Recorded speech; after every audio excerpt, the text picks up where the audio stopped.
sejarah. Perjalanan panjang aliran pencak silat setia hati dari awal hingga terpecah. Tak runtuhkan niatku untuk mencari saudara walaupun tak sedara. Assalamualaikum dulur-dulur, welcome back my YouTube channel Asranto Jakarta. Sugeng dulur-dulur, selamat pagi. Semoga hari ini jadi berkah buat kita semua dan apapun yang kita lakukan. Semoga diberikan kemudahan oleh Allah Subhanahu wa Ta'ala. Pada pagi hari dulur-dulur kembali ke segmen sharing bersama Bima NF. Dan kali ini Bima ingin mengajak dulur-dulur semua untuk membahas komentar-komentar dulur-dulur yang berkomentar di kolom komentar channel YouTube Bima NF. Dan salah satu komentar yang menurut Bima perlu Bima NF tanggapi adalah tolonglah tanggapi ya kan komentar-komentar dari dulur-dulur ini. Sekali saya memang harus membuat konten seperti kreator yang lain juga ya kan. Ngobrol, istilahnya ngobrol via sosial media dengan para subscriber Bima NF yo. Subscribe yo embu ya. Tapi intinya komentar ini harus kita tanggapi sebagai wujud apresiasi kita karena sudah mau berkunjung di channel YouTube kita. Oke, tidak perlu panjang lebar dulur-dulur. Jadi kita mulai dari komentar yang pertama. Dari Miftah Ulum nih. Assalamualaikum Mas Bima, tolong bahas masalah atribut sakral yang dijual bebas di lapak online. Mungkin itu salah satu penyebab warga gadungan, Mas. Sebenarnya kalau menurut saya pribadi itu bukan penyebabnya dulur-dulur. Karena seperti halnya atribut militer, atribut Polri ya kan, apabila dijual secara umum pun banyak yang beli juga kan. Tapi kan di sini kita bisa menilai mana yang tentara asli, mana yang polisi asli kan, dan mana yang gadungan lah. Nah, seperti warga PST juga ya kan, apalagi organisasi pencaksilat yang di sini kita memiliki kode internal. Apabila hanya dengan jualan online saja itu membuat kita menganggap ini loh gara-gara yang dagang online ini loh. Ini penyebab banyak bermunculannya warga gadungan. Sama saja kita mematikan rezeki dari saudara kita yang berdagang ini. Kalau saya pribadi sih itu bukanlah penyebabnya dan bukan masalah dagang online atribut di Shopee ya kan, Lazada itu menurut saya tidak masalah. Bukan penyebab dari munculnya warga-warga gadungan. Ya warga gadungan ini murni karena dia itu suka dengan PSHT kan, mungkin ngefans dengan PSHT, suka dengan solidaritas dan persaudaraannya. Akhirnya dia memberanikan diri menjadi warga gadungan tanpa memikirkan efeknya ya kan. Oke, lanjut dari Mas Haris Yulianto. Assalamualaikum, salam seduluran buat dulur-dulur PSHT. Mohon izin saya bertanya Mas, untuk saat kondisi pandemi seperti ini, apalagi daerah yang lagi merah, apakah tetap dianjurkan berlatih apa diliburkan sementara? Dikhawatirkan anak-anak takut antara pandemi atau kakak pelatih. Tidak mengurangi rasa hormat, tolong dijawab soalnya ponakan saya 2 sudah masuk hijau. Matur nuwun. Sebenarnya kalau untuk kegiatan atau proses latihan, sebenarnya kita tetap satu komando ya. Kita tetap mengikuti anjuran dari Pusat Madiun. Jadi minimal pengurus ranting lah.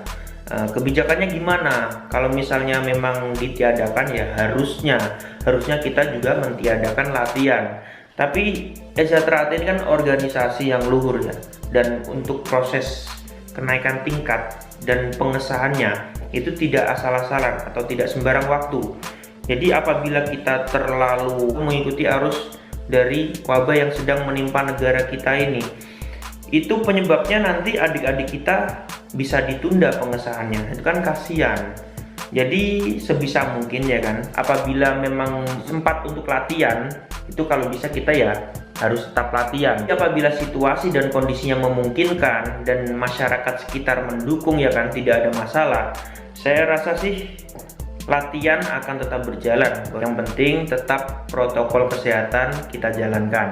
Kalau untuk pusat saya yakin pasti akan menganjurkan untuk mengikuti aturan dari pemerintah. Namun kita kan di sisi lain juga memikirkan nasib adik-adik kita yang harus mengejar materi ini. Mas Bagus Mundu, guys, purane kula wong netral. Nek menurut kula semua perguruan di Indonesia ditiadakan. Komunitas lebih mending satu lambang satu wadah pakai pencaksilatnya. Komunitas ditiadakan. Kalau menurut saya sih itu kurang pas menurut saya. Karena apa? Kalau misalnya seperti di daerah, seperti di Jawa Timur, itu mungkin ditiadakan, saya mungkin agak setuju ya kan. Tapi kalau di perantauan, itu komunitas tuh perannya sangat besar sekali. Selain untuk mempererat tali silaturahmi, segala informasi yang di situ tidak diketahui oleh warga-warga yang sudah tidak aktif di rayon ini atau di tempat latihan, itu bisa diketahui dan akhirnya mengajak mereka untuk bergabung lagi dengan organisasi seperti itu. Dan tidak menutup kemungkinan bahkan mereka-mereka yang belum bergabung dengan organisasi kita ya kan, bisa ikut bergabung. Karena apa? Karena peran komunitas di sini ya kan, selain menyambung silaturahmi, komunitas bisa mempromosikan organisasi kita. Ya walaupun berbagai macam pendapat, ada yang bilang kalau kita ini sudah tenar, nggak usah dipromosikan. Tanpa kamu pun kita ini sudah tenar dan sebagainya. Itu kan merupakan kesombongan yang suatu saat akan menjadi bumerang buat kita sendiri, bahwa kita jangan sampailah kita merasa besar ya, sudah besar gitu, merasa kita sudah cukup, masanya udah banyak, nggak perlu kamu promosikan lagi. Itu sebenarnya kurang pas ya. Jadi kita itu harus menghargai usaha dari dulur-dulur kita ya kan, yang berjalan di sosial media atau di komunitas atau dalam ranah apapun.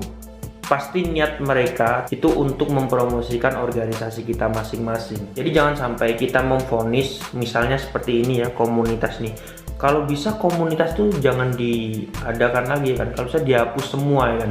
Itu tidak bisa seperti itu, Mas Bagus Mundu ya. Komunitas di sini ini sebenarnya anggotanya tuh banyak yang menjadi korban kalau menurut saya. Karena niat admin, kebanyakan admin ya yang benar-benar dia itu mendirikan komunitas yang positif.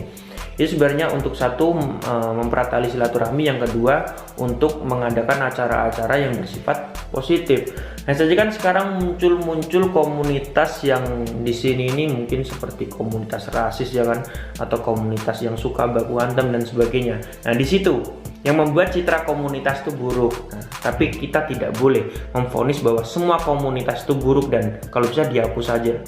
Itu jangan ya. Yang terpenting satu, kita sebagai saudara selalu mengingatkan kalau jangan sampai komunitas ini lebih besar dari nama organisasi. Karena kita harus tahu diri bahwa berdirinya komunitas Anda ini juga karena atas nama organisasi. Seperti itu.